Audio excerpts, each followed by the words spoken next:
નમસ્કાર દર્શક મિત્રો, દેશ અને દુનિયાના તાજા સમાચાર તેમજ ઉપયોગી માહિતીના ફરી એક નવા વિડીયોમાં આપ સર્વે દર્શક મિત્રોનું ગુજ્જુ પોકેટ યુટ્યુબ ચેનલ પર હાર્દિક સ્વાગત છે। આજના સૌથી પહેલા મહત્વના સમાચારમાં મંડીમાં મોટો બસ અકસ્માત, 7ના મોત। આના વિશે વિગતથી વાત કરીએ તો હિમાચલ પ્રદેશના મંડી જિલ્લામાં મોટો અકસ્માત થયો છે। સરકાઘાટ સબ ડિવિઝનમાં માસેરન વિસ્તારમાં HRTCની બસ નિયંત્રણ ગુમાવીને 50 ફૂટ ઊંડી ખીણમાં ખાબકી હતી। આ અકસ્માતમાં એક કિશોર અને 4 મહિલા સહિત 7 લોકોના મોત થયા છે, જ્યારે 21 મુસાફરો ઘાયલ થયા છે। ઘાયલોમાંથી ઘણાની હાલત ગંભીર હોવાનું કહેવાય છે। HRTC બસ સરકાઘાટથી જામીની જઈ રહી હતી। બસમાં 30 થી વધુ લોકો સવાર હતા। ત્યારબાદના વધુ એક મહત્વના સમાચારમાં વિદ્યુત સહાયકની ભરતી મામલે હોબાળો। આના વિશે વિગતથી વાત કરીએ તો વડોદરામાં આવેલી MG વિસલ કચેરી બહાર વિદ્યુત સહાયક ઉમેદવારોએ મોટા પાયે વિરોધ પ્રદર્શન કર્યું હતું। પરીક્ષા પાસ થવા છતાં નોકરી આપવામાં આવી ન હોવાથી ઉમેદવારોમાં ભારે રોષ છે। 6 થી વધુ જિલ્લામાંથી આવેલા યુવાનો કાયમી ભરતીની માંગ સાથે વડોદરામાં એકત્ર થયા હતા અને FRT કોન્ટ્રાક્ટ પ્રક્રિયા બંધ કરવાની માંગ કરી છે।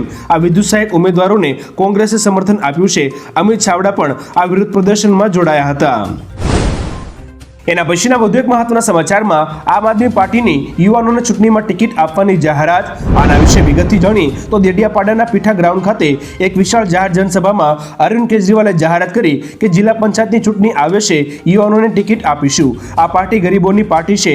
તેમણે યુવાનોને આહવાન કરતા કહ્યું કે યુવાનો ઊભા થાવ, બધા આગળ આવો। આ સાથે જ તેમણે સ્પષ્ટ લક્ષ્ય નક્કી કર્યું કે કોંગ્રેસ અને ભાજપની ડિપોઝિટ જપ્ત કરાવવાની છે। ત્યારબાદના વધુ એક મહત્વના સમાચારમાં તો તમારું રેશન કાર્ડ રદ થઈ જશે। આના વિશે વિગતવાર વાત કરીએ તો કેન્દ્ર સરકાર રેશન કાર્ડ ધારકોને લઈને નવી ગાઈડલાઈન જાહેર કરી છે, જેમાં KYC અને રાશનના જથ્થાને લઈને નવા નિયમો જાહેર કર્યા છે।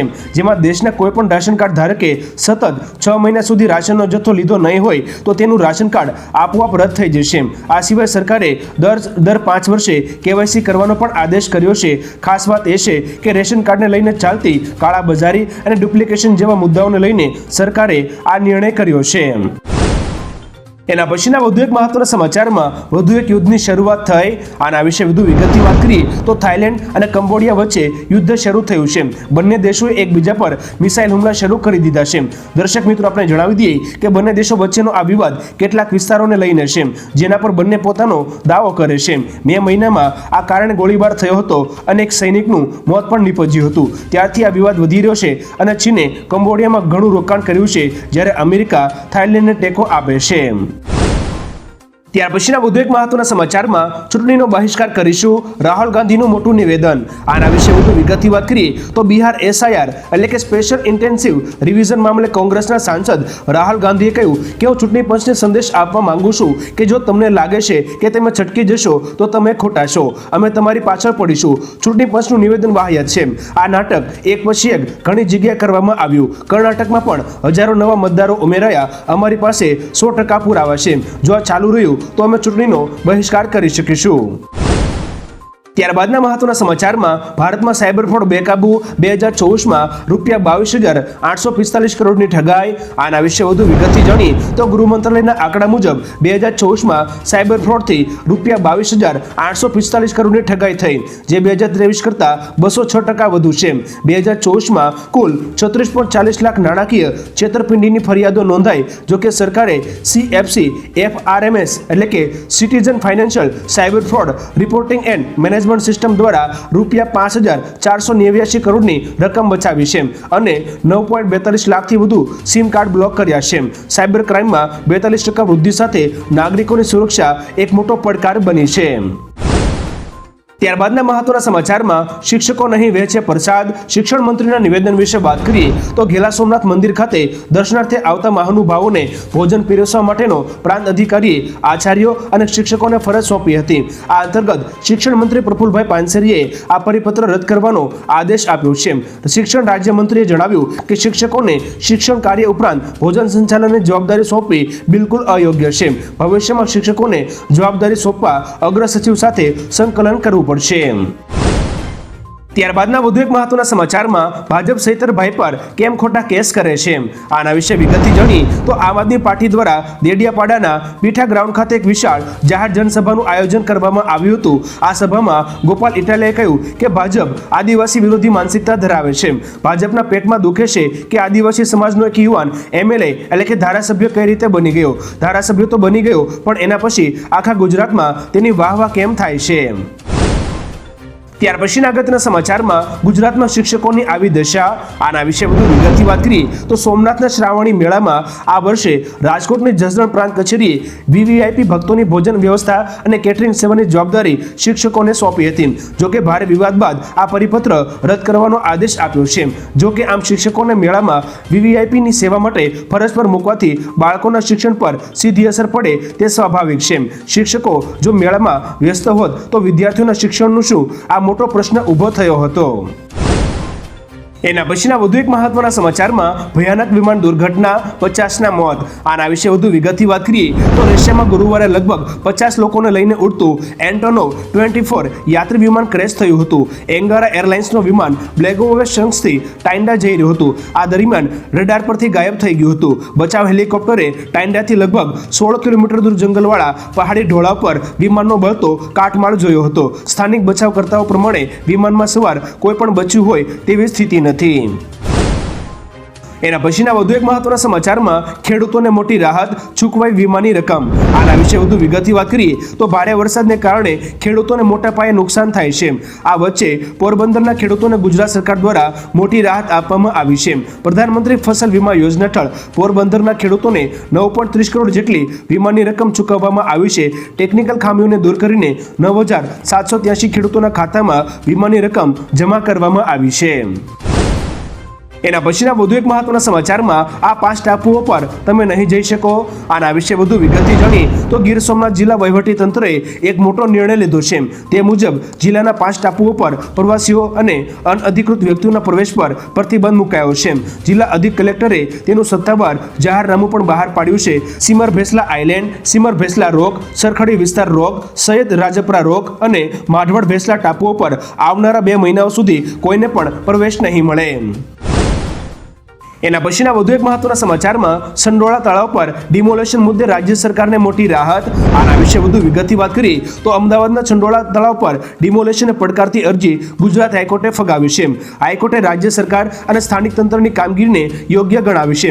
અનેક સુનાવણી બાદ પણ અરજદારો યોગ્ય દસ્તાવેજો રજૂ ન કરી શક્યા હતા। નોંધનીય છે કે રાજ્ય સરકારે સંડોળા ખાતે રાજ્યનું સૌથી મોટું ડિમોલેશન હાથ ધર્યું હતું। અહીં ગેરકાયદે રહેતા લોકોએ હાઈકોર્ટમાં અરજી કરી હતી, તેથી હવે આ ચુકાદો આવ્યો છે। ત્યારબાદના અગત્યના સમાચારમાં અંબાલાલ પટેલની આપ ફાટે તેવી આગાહી આના વિશે વધુ વિગતથી વાત કરીએ તો હવામાન નિષ્ણાત અંબાલાલ પટેલ દ્વારા રાજ્યમાં ભારે વરસાદની આગાહી કરવામાં આવી છે। અંબાલાલ પટેલના જણાવ્યા અનુસાર 27મી જુલાઈ બાદ મેઘરાજા રાજ્યમાં ધમાકેદાર બેટિંગ કરશે। ઓગસ્ટ મહિનાના શરૂઆત સુધી ભારે વરસાદ પડશે। આ સાથે 27મી અને 28મી જુલાઈના રોજ રાજ્યના કેટલાક ભાગોમાં જળબંબાકાર અને આપ ફાટવા જેવી સ્થિતિ સર્જાશે। આ વિસ્તારોમાં 8 થી 10 ઇંચ વરસાદ વરસી શકે છે, જ્યારે 27મી જુલાઈ બાદ રાજ્યમાં પૂરની સ્થિતિ સર્જાઈ શકે છે। એના પછીના વધુ એક મહત્વના સમાચારમાં આતંકીઓને લઈને ગુજરાત એટીએસનો મોટો ખુલાસો આના વિશે વધુ વિગતથી વાત કરીએ તો ગુજરાત એટીએસ દ્વારા પકડાયેલા 4 આતંકીઓના મોબાઈલમાંથી મહત્વના પુરાવા મળ્યા છે। તપાસમાં સામે આવ્યું કે આતંકીઓ રાષ્ટ્ર અને હિન્દુ વિરોધીઓને પ્રોત્સાહન આપી રહ્યા હતા।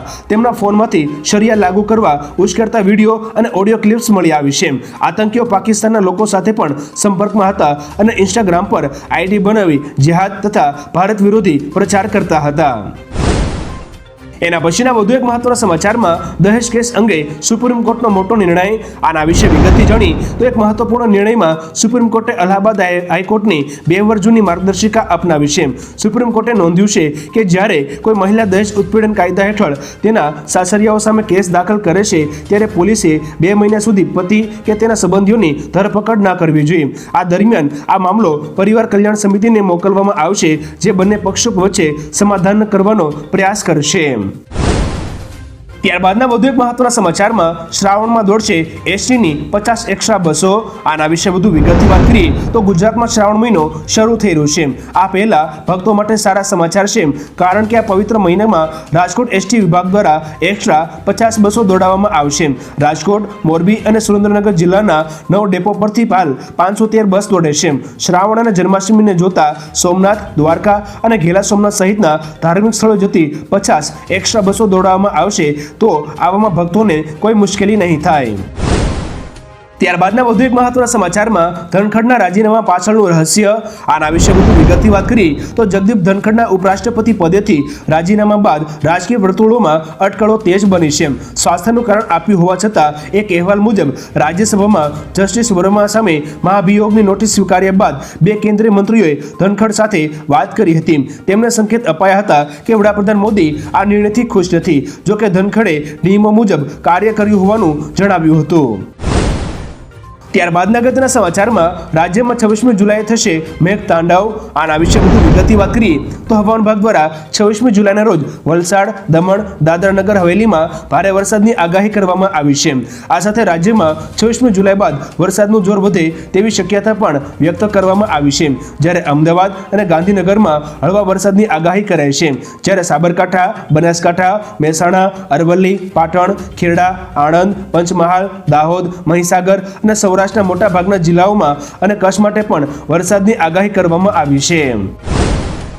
ત્યારબાદના વધુ એક મહત્વના સમાચારમાં રાજ્યના 48 ડેમ હાઈ એલર્ટ. આના વિશે વધુ વિગતથી વાત કરીએ તો રાજ્યમાં સતત ભારે વરસાદ નોંધાઈ રહ્યો છે. 24મી જુલાઈના રોજ સવારે 8 કલાક સુધીમાં નર્મદા ડેમ 58.19% ભરાયો છે, જ્યારે અન્ય 206 જળાશયો કુલ સંગ્રહ ક્ષમતાના 60% કરતાં વધુ ભરેલા છે, જેમાં 28 જળાશયો 100% અને 62 જળાશયો 70 થી 100% ભરાયા છે. આ સાથે 38 જળાશયો 25% કરતાં ઓછા પાણીનો સંગ્રહ ધરાવે છે. જ્યારે રાજ્યમાં 48 dam high alert, 17 dam alert અને 25 ડેમ માટે વોર્નિંગ આપવામાં આવી છે. એના પછીના વધુ એક મહત્વના સમાચારમાં સુપ્રીમ કોર્ટનો મોટો નિર્ણય. આના વિશે વધુ વિગતથી વાત કરીએ તો સુપ્રીમ કોર્ટે 2006ના મુંબઈ ટ્રેન બ્લાસ્ટ કેસમાં બોમ્બે હાઈકોર્ટના નિર્ણય પર સ્ટે આપ્યો છે. પુરાવા અને વિશ્વસનીયતા પર શંકા હોવાથી બોમ્બે હાઈકોર્ટે આ કેસમાં તમામ 12 આરોપીઓને નિર્દોષ જાહેર કર્યા હતા. જ્યારે મહારાષ્ટ્ર સરકાર આની વિરુદ્ધ સુપ્રીમ કોર્ટમાં ગઈ હતી. સુપ્રીમ કોર્ટે હાઈકોર્ટના નિર્ણય પર સ્ટે આપ્યો છે. આ ઉપરાંત આરોપીઓને નોટિસ પણ જારી કરવામાં આવી છે. એના પછીના વધુ એક મહત્વના સમાચારમાં રાજ્ય સરકારનો મહત્વનો નિર્ણય. આના વિશે વધુ વિગતથી વાત કરીએ તો રાજ્યના રેશન કાર્ડ ધારકો માટે રાજ્ય સરકારે મહત્વનો નિર્ણય કર્યો છે. આગામી તહેવારોને લઈ અંત્યોદય અને બીપીએલ રેશન કાર્ડ ધારકોના હિતમાં નિર્ણય કરવામાં આવ્યો છે. આથી 75 લાખ રેશન કાર્ડ ધારકોને ફાયદો થશે. સરકારે તહેવારને લઈને વધારાની ખાંડ અને રાહત દરે ખાદ્ય તેલનું વિતરણ કરવાનો નિર્ણય કર્યો છે, જે ઓગસ્ટ મહિનાની શરૂઆતથી જ વિતરણ કરવામાં આવશે. ત્યારબાદના વધુ એક મહત્વના સમાચારમાં આરબીઆઈએ વધુ એક બેંકનું લાયસન્સ રદ કર્યું. આના વિશે વધુ વિગતથી વાત કરીએ તો ભારતીય રિઝર્વ બેંક એટલે કે આરબીઆઈ હવે કર્ણાટકની કરવાર અર્બન કોઓપરેટિવ બેંકનું લાયસન્સ રદ કર્યું છે. લાયસન્સ રદ કરવાનું કારણ બેંકની આવકની સંભાવનાનો અભાવ હોવાનું સામે આવ્યું છે. 22મી જુલાઈના રોજ આરબીઆઈ દ્વારા જારી કરેલા આદેશમાં કહેવાયું હતું કે કરવાર અર્બન કોઓપરેટિવ બેંક હવે બેન્કિંગ વ્યવસાય કરી શકશે નહીં. આ નિયમ 23મી જુલાઈથી કામકાજ બંધ થયા પછી અમલમાં આવ્યો છે. આ બેંક પાસે પૂરતી મૂડી નથી.